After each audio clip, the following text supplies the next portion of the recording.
Hi everyone, welcome to our next video in the week 5 series. In this video, we'll be discussing hypothesis tests for a single mean where the population standard deviation is not known.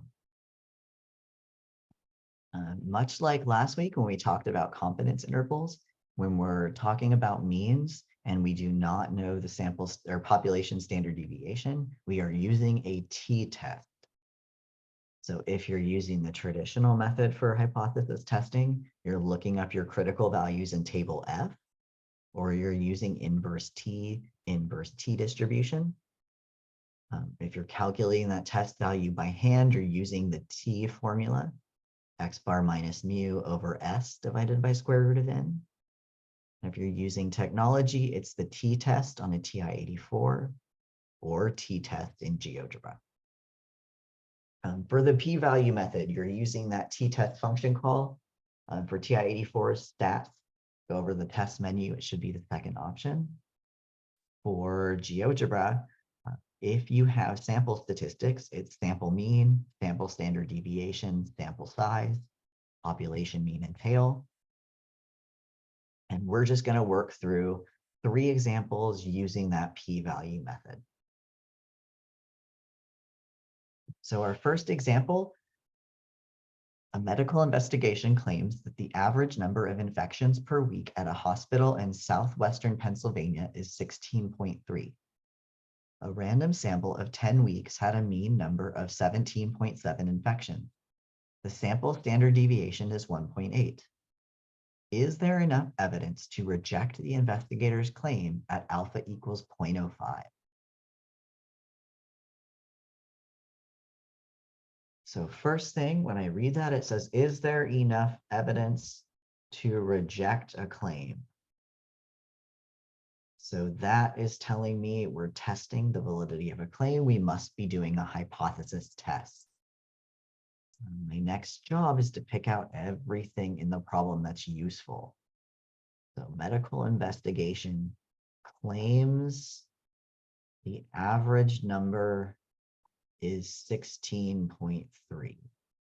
So 2 pieces of information. One, mean, but also that my claim is going to be an equals.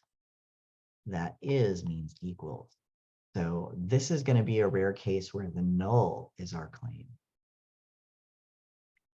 This says a random sample of 10 weeks. So sample of 10, that's our sample size n, had a mean number of infections of 17.7. So that's our sample mean x bar. And the sample standard deviation is 1.8. That's an S, not a sigma. So it's a claim about a mean. I'm given the sample standard deviation, but not the population value. So I must be using a t-test. So let's go ahead and run through our p-value. So I know that this is a t-test. I'm going to jot that down. For step 1, we identify our null and alternative hypotheses. For step 2, we calculate our p-value. Step 3, we make our decision. And then step 4, we write our conclusion. So for the null and alternative, it's a claim about a mean. So I'm going to write my mu's up here. I know that 16.3 is the value in the claim. And then I know my claim is that the mean is equal to 16.3. So I'm going to label that my claim. In cases where the null is your claim and you're not given an inequality statement, you want to choose the opposite of equal, which is not equal. So in cases where you're testing a claim about the null, you're going to be running a two-tailed test. Lucky for us, because we're using a calculator, that just means selecting the not equal to when we run our test in the calculator. Let's go ahead and do that. We're going to pull up our TI-84. We know we're doing a t-test, so we're going to go stats, test, option 2, t-test. And we've got data. And then it's going to ask us for, oh, we don't have data. Sorry, we have stats. They calculated all those values for us. So we're going to go ahead and enter them. So we know that the mean in our claim is 16.3. We know our sample mean. Let's move this calculator out of the way for a second. Our sample mean is 17.7. And our sample standard deviation is 1.8. And then our sample size is 10 weeks. And then we want to select the not equal to, and then we go down to calculate. And I'm going to go back just so that we can copy down what we just typed on our paper, because that's good practice. So on our paper, I'm going to write down that we ran t-test, and then I'm going to list the information in the order I typed it in the calculator: 16.3, 17.7, 1.8, 10, not equal to. So that constitutes showing my work for my p-value calculation. And if we go run that again, we can see that the third number down is our p-value. So it gives us the alternative hypothesis. It gives us the test statistic, and then the p-value. So our p-value is 0.0362. I want to round to 4 decimal places here. And we were asked to compare that to 0.05. And 0.03 is less than or equal to 0.05. 0.03 is definitely less than. And if our p-value is less than alpha, that means we're in that reject tail. We're going to reject the null.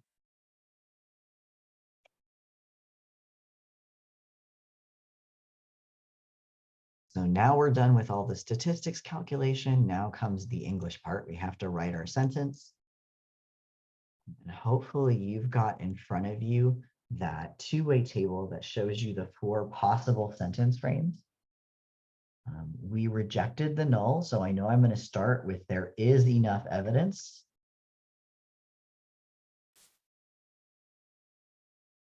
And then I'm going to go back to step 1 and look at my claim. And in this case, it's the null. So when I'm talking about the null, I'm talking about rejecting or not rejecting. So there is enough evidence to reject the claim, that. And then we go back in the word problem and look at what the claim is. Claim that the average number of infections per week is 16.3. And I pulled that from that very first sentence in the word problem. Medical investigation claims that the average number of infections per week at a hospital in southwestern Pennsylvania is 16.3. So all you need to do, grab your sentence frame, grab words from the problem, smash them together.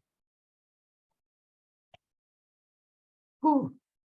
Okay, I'm hoping this is starting to feel good. We're going to try 2 more really quick. So let's move on to example 2. So according to payscale.com, the average starting salary for a nurse practitioner is $79,500. A researcher wishes to test the claim that the starting salary is less than $79,500. A random sample of 8 starting nurse practitioners is selected, and their starting salaries in dollars are shown. Is there enough evidence to support the researcher's claim at alpha equals 0.01 or 0.10?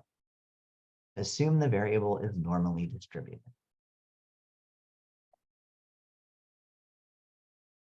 So just like our last few questions, we see some important keywords. Is there enough evidence to support the researcher's claim? So we are testing the validity of a claim. We know it's a hypothesis test. Then we figure out which type of hypothesis test.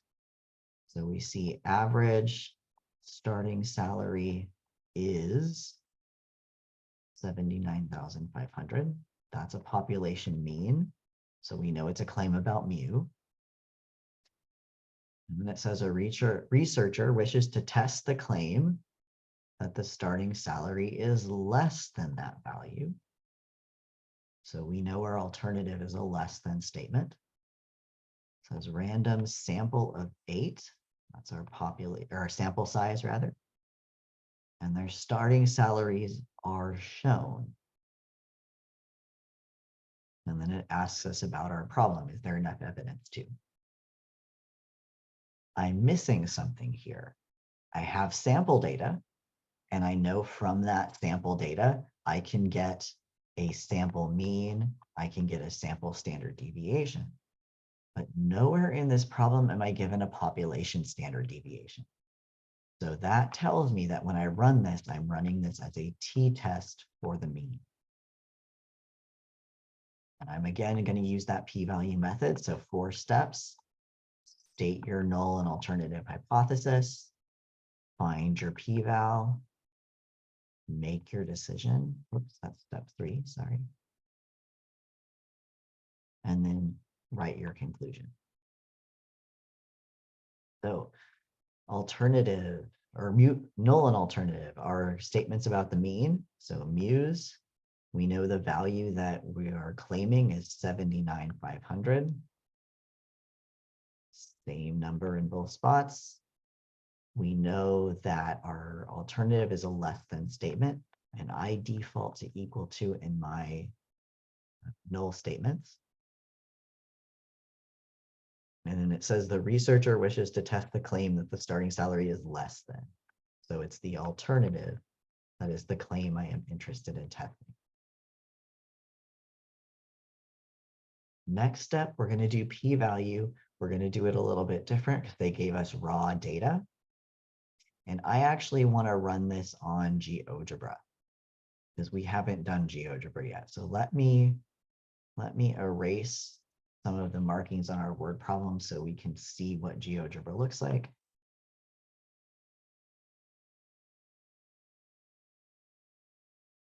I am going to write down some values really quick, just so we have them where we can see them. So we can see our mean. What else might we need? We might need our alpha. We know our alpha is 0.1. N is equal to 8. I think that's all that we need. So let's go ahead and pull up GeoGebra real quick. Let's shrink this down so it's not sucking up the whole page. And we want to run a t-test. So I'm going to start typing t-test. And you can see it pops up and it's going to show us, or it should show us what it wants. But of course, my computer is being a butthead. There we go.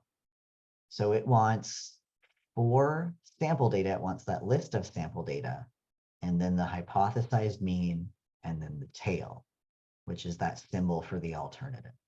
So we want to type that sample data in a list, and then the mean, and then the tail. So sample data, mean, and tail. So that's what we're going to do here. So for a list, I need curly brackets, and then I need the numbers separated by commas. So let's scooch this over so that I can see the numbers. So 82000, 68000.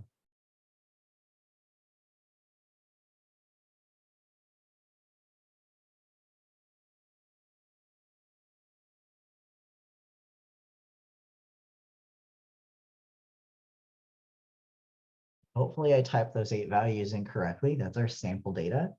And then I'm going to go outside the curly brackets, comma, and give it the population mean. That's 79,500 that we claimed. And then it's asking for a tail. So I'm going to use that and then that symbol. And you'll notice that because that's a text entry, that less than symbol, I have to put it in quotation marks. And it spits out 2 numbers. One of those is a small decimal. One of those is a bigger number. GeoGebra does the opposite of what TIs do. So TIs will spit out the test statistic and then the p-value. This spits out the p-value first and then the t-score, that test statistic. So what we actually want is we want that first number, p-val equals 0.0597. I am going to indicate how I did that. So I'm going to write t-test, and then I'm just going to write data. I don't need to write all my data out. And then the stuff that I plugged in. So 79,500, and then I plugged in my tail. So for GeoGebra, that's how I would show my work. That's what my function call looked like. And now we're done with the plug and chug for this problem. So we can go back to our screen, make our decision. We know our decision is based on, get my pen to work, our level of significance, or alpha value. So for this problem, our alpha is 0.1. So our p-value, which is 0.059, is less than 0.1. So that tells us we can reject the null.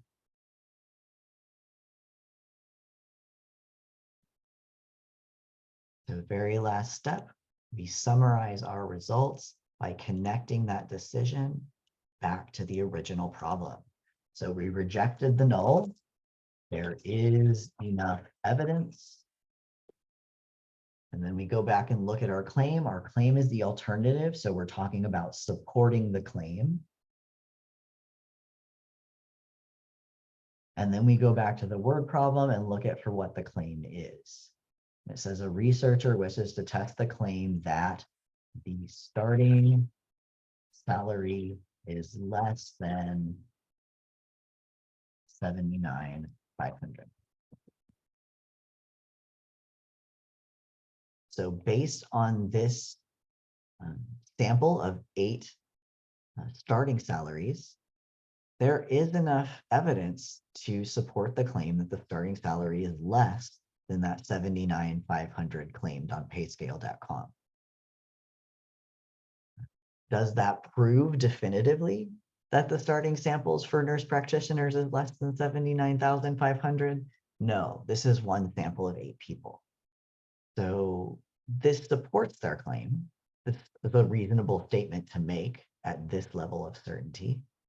But if we wanted to prove with more certainty that those salaries are less than 79,500, we would need to collect more samples, and we want to make those samples bigger if possible.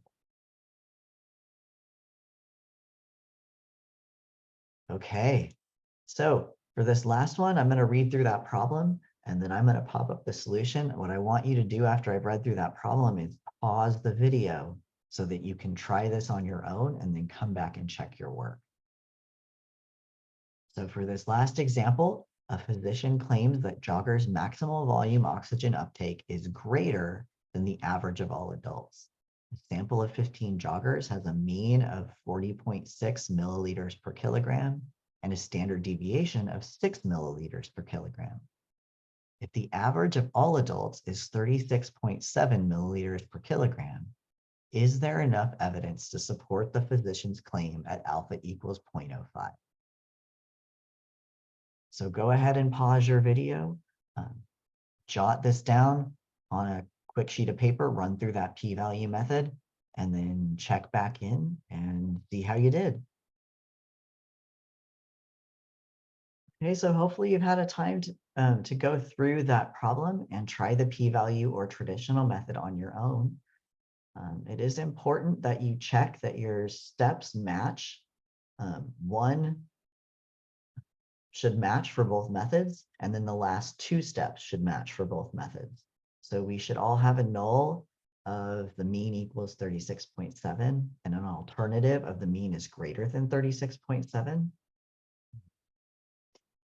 It's okay if you label the null as the claim instead as the alternative, as long as the wording in step 4 matches what you labeled in step 1.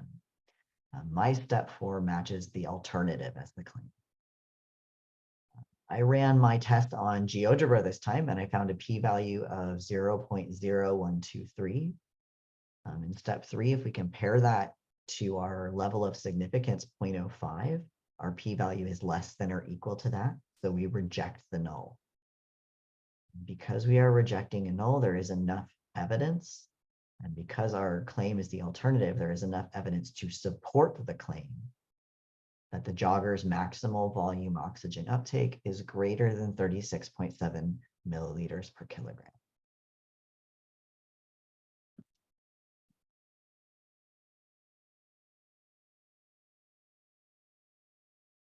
Okay, if you have any questions on what you've seen in the video so far, feel free to send me an email or drop by office hours on Tuesday or Thursday. Otherwise, I will see you in the next video.